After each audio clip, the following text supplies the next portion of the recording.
మెదక్ జిల్లా నర్సాపూర్ మున్సిపాలిటీ పరిధిలో గల శివాలయం ప్రాంగణంలో ప్రజాపాలనలో భాగంగా కొత్త రేషన్ కార్డు రాని వాళ్లు అప్లై చేసుకోవాలని గ్రామ సభ నిర్వహించారు. 5వ వార్డ్ కౌన్సిలర్ సంఘసాని సురేష్ మాట్లాడుతూ రేషన్ కార్డులు ఇందిరమ్మ ఇండ్లు పైలట్ ప్రాజెక్టు కింద సర్వే చేసి మొదటిగా 5వ వార్డ్ని ఎంచుకున్నందుకు ప్రభుత్వం సహకరించినందుకు మరియు ఎవరైతే లబ్ధిదారులు ఉన్నారో వారికి డబుల్ బెడ్రూమ్స్ ఇవ్వాలని ప్రభుత్వాన్ని కోరారు. బూరబోయిన సంధ్య, వంకి పెంటమ్మ, భూని ఉమా, పాంబండ మంజుల, ఆకుల సుధాకర్, కొర్ర పార్వతి, కాండ్ల మంజుల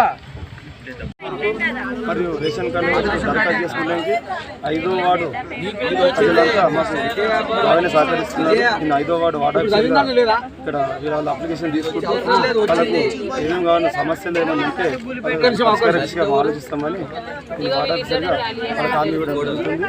మరి అందరి గిట్ల ప్రజల గిట్ల మాకు సహకరిస్తూ ముందుకు తీసుకెళ్తున్నారు.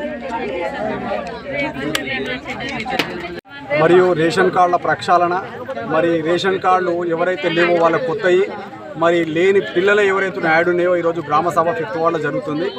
మరి గతంలోనే చాలాసార్లు మన తెలంగాణ ప్రభుత్వం మరి 5th వార్డును పైలట్ ప్రాజెక్టు కింద సెలక్షన్ చేయడం జరిగింది. మరి అన్ని వార్డులకన్నా ముందే 5th వార్డును సర్వే చేసి మొత్తం అనుకూలంగా ఎవరు ఎలిజిబిలిటీ అనేది తీయడం జరిగింది. ప్రత్యేక ధన్యవాదాలు తెలుపుతూ మరి ఈరోజు గ్రామ సభలో ఎవరైతే రేషన్ కార్డుల మీ పేరు లేదో, ఎవరైతే రేషన్ కార్డుల మీ పిల్లల పేరు లేవో వాళ్ళ అప్లికేషన్ పెడతాందుకే ఈరోజు గ్రామ సభ పెట్టడం జరిగింది. మరియు ఇందిరమ్మ ఇల్లు వచ్చి లేనోళ్ళ గిట మరి డబుల్ బెడ్రూమ్ కేటాయించాలని చెప్పి ఆశిస్తూ మరి ఎవరికైతే మరీ ప్యూర్ ఉన్నారో వాళ్ళకు ఏదో ఒకటి కంపల్సరీ గవర్నమెంట్ ఇవ్వాలని చెప్పేసి నేను కోరుకుంటున్నాను.